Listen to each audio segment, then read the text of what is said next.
노후 파산 막는 필수 체크리스트 10가지. 노후 파산, 남의 이야기가 아닙니다.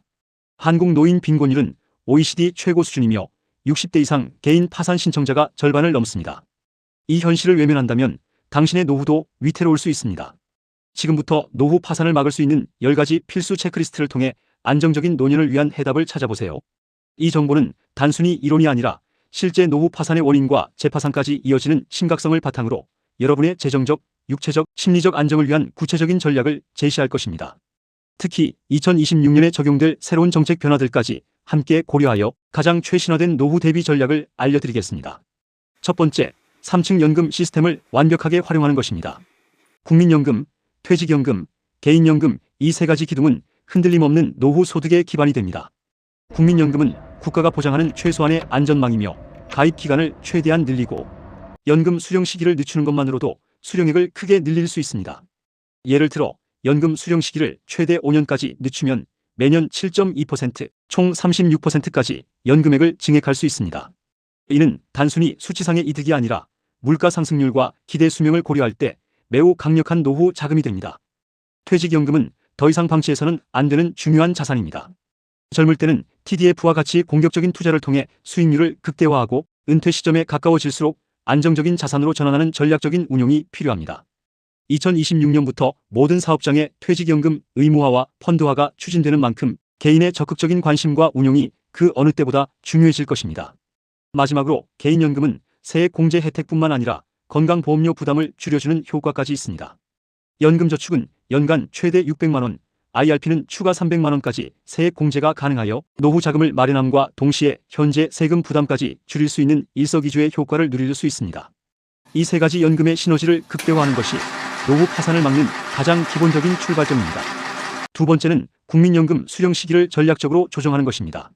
앞서 언급했듯이 가능한 한 가입 기간을 늘리고 수령 시기를 늦추는 것이 핵심입니다. 단순히 수령액이 늘어나는 것을 넘어 장기적인 관점에서 볼 때 이것이 최선의 선택인 경우가 많습니다. 예를 들어 건강이 양호하고 은퇴 후에도 소득 활동을 지속할 수 있다면 연금 수령을 미루는 것이 훨씬 유리합니다. 재파산의 주요 원인 중 하나가 바로 소득 부족이라는 점을 감안할 때 연금 수령 시기 조정을 통해 안정적인 현금 흐름을 확보하는 것이 매우 중요합니다. 실제로 노후 파산 신청자의 90% 이상이 직업이 없거나 일용직 노동자이며 월 평균 수입이 99만 원에 불과하다는 통계는 이를 뒷받침합니다. 세 번째, 퇴직연금 투자 전략을 최적화해야 합니다. TDF, 즉 타겟 데이트 펀드는 은퇴 시점에 맞춰 자산 배분을 자동으로 조정해주는 편리하고 효과적인 투자 상품입니다.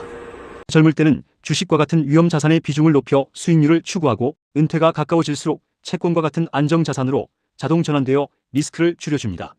단순히 퇴직연금 계좌에 돈을 넣어두는 것을 넘어 전문가의 도움을 받거나 스스로 공부하여 적극적으로 운용하는 자세가 필요합니다.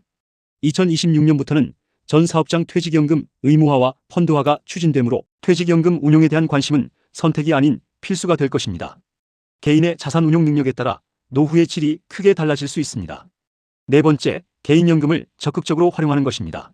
개인연금은 세액 공제 혜택으로 연말정산 시 환급금을 돌려받을 수 있을 뿐만 아니라 노후 소득으로 활용될 때 건강보험료 부담을 경감시켜주는 장점이 있습니다. 특히 고령화가 심화될수록 의료비 지출은 늘어나기 마련인데 개인연금을 통해 안정적인 소득을 확보하면 이러한 부담을 덜 수 있습니다. 연금저축과 IRP를 잘 활용하여 노후 자산과 세금 혜택이라는 두 마리 토끼를 모두 잡으십시오. 이는 노후 파산을 방지하는 데 있어 중요한 재정적 방어막이 될 것입니다. 다섯 번째, 주택연금을 적극적으로 고려하는 것입니다. 살고 있는 집을 담보로 매달 연금을 받는 주택연금은 주택 한 채를 소유하고 있지만 현금 흐름이 부족한 분들에게 매우 유용한 대안이 될 수 있습니다. 집을 팔지 않고도 안정적인 생활비를 확보할 수 있으며 주거 안정성까지 유지할 수 있습니다. 혹은 과감하게 주거 규모를 줄여 매각 차익을 생활비로 활용하는 방법도 고려해 볼 만합니다. 노년 파산의 중요한 원인 중 하나가 주거비 상승이라는 점을 감안할 때 주택 자산을 유동화하는 것은 현명한 선택이 될 수 있습니다. 여섯 번째, 건강관리를 최우선으로 해야 합니다. 건강은 노후 대비의 가장 중요한 자산입니다. 아무리 많은 돈을 모아도 건강을 잃으면 모든 것이 무의미해질 수 있습니다. 건강 악화는 의료비 지출 증가뿐만 아니라 소득 활동에 제약을 가져와 노후 파산의 직접적인 원인이 되기도 합니다. 노년 파산자의 12%가 재파산을 신청하는 배경에는 건강 악화와 이로 인한 소득 단절이 큰 영향을 미칩니다. 꾸준한 운동, 균형 잡힌 식단, 정기적인 건강검진을 통해 질병을 예방하고 건강한 노년을 유지하는 것이 그 어떤 재테크보다 중요합니다. 또한 에이지테크와 같은 고령 친화 기술을 활용하여 건강을 관리하는 것도 좋은 방법입니다. 7번째, 재정 계획을 끊임없이 재설계해야 합니다. 예적금만으로는 물가 상승률을 따라잡기 어렵습니다. 인플레이션을 고려한 투자 전략을 세우고 현금 흐름을 재설계하여 지속적으로 자산을 불려나가야 합니다.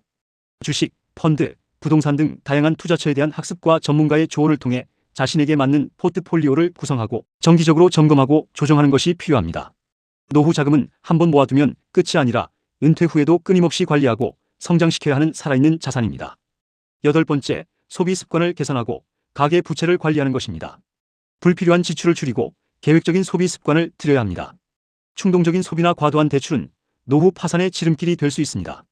은퇴 후에는 소득이 줄어들기 때문에 퇴직 전부터 가계 부채를 최소화하고 신용카드 사용을 줄이는 등 소비 습관을 미리 개선해야 합니다. 노후 파산 신청자 중 상당수가 채무 문제로 고통받고 있다는 점을 명심해야 합니다. 빚이 없는 홀가분한 노년이야말로 진정한 자유를 선사할 것입니다. 9번째, 가능한 한 오랫동안 일자리를 유지하거나 재취업을 하는 것입니다. 은퇴는 더 이상 일의 끝을 의미하지 않습니다.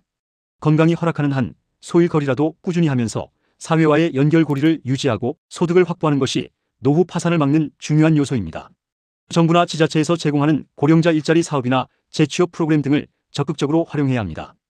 2026년부터 근로소득이 있는 연금 수급자에 대한 연금 감액 제도가 폐지될 예정이므로 월 509만 원 이하 소득자는 연금 감액 없이 전액 수령이 가능해져 일하는 노인에게 더욱 유리한 환경이 조성될 것입니다. 마지막 10번째는 정부 지원 제도를 적극적으로 활용하는 것입니다. 기초연금, 기초생활수급 등 정부에서 제공하는 다양한 사회복지 제도는 노후 생활의 든든한 버팀목이 될 수 있습니다. 특히 2026년에는 기초연금 부부 감액제도 개선 등 노인 복지 정책에 많은 변화가 예상됩니다. 소득 하위 계층 노인에게 기초연금을 더 많이 지급하는 하우상박 방식의 제도 개편 가능성도 언급되고 있으니 관련 정보를 꾸준히 확인하고 자신에게 해당되는 지원을 빠짐없이 신청해야 합니다. 이러한 정부의 지원을 통해 최소한의 생활을 유지하고 예상치 못한 어려움에 대비할 수 있습니다. 노후 파산은 개인의 문제가 아니라 사회 구조적인 문제입니다. 하지만 개인의 노력과 현명한 준비를 통해 충분히 막을 수 있습니다. 오늘 알려드린 10가지 체크리스트를 바탕으로 지금 당장 여러분의 노후를 점검하고 미래를 위한 구체적인 계획을 세우십시오. 안정적이고 품위 있는 노년을 위해 여러분의 적극적인 행동이 절실합니다.